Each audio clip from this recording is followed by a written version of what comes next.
As we move into a time of prayer this morning, we take a moment to receive and acknowledge and give thanks for and offer to God the prayers that we have received during the week via word of mouth, email, text message, all of the ways that we communicate every week and every day with the good folks from our church.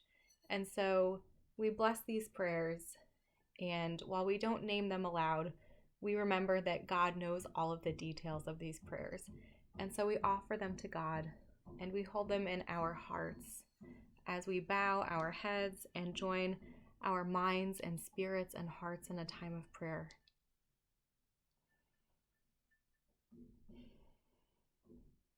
Holy One, we find ourselves on this Easter journey unsure of where we are headed and from where our help will come. As we discover and rediscover how to live as Easter people, we adjust to a normal that is strange to us. And because we find ourselves in uncharted territory, like the disciples, we bring to you so many prayers, O God. We bring the joys that we are still experiencing even in these uncertain times. We bring our worries, our fears, our stress, our exhaustion, our prayers for protection, and our prayers for healing.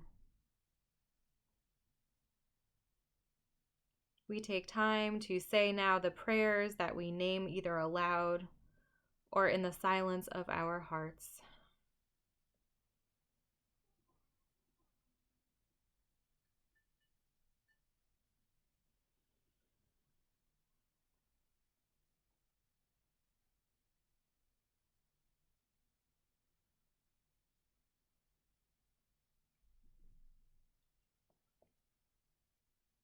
And we give thanks for essential workers, for medical professionals, for grocers and pharmacists and bankers and postal workers, and so many others, and ask that you would watch over them as you would watch over each of us.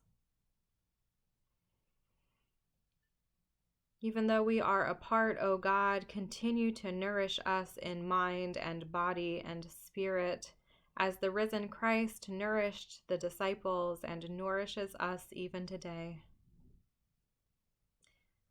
We ask all of this in the name and spirit of the risen Christ now by saying those familiar words. Our Father, who art in heaven, hallowed be thy name. Thy kingdom come, thy will be done, on earth as it is in heaven.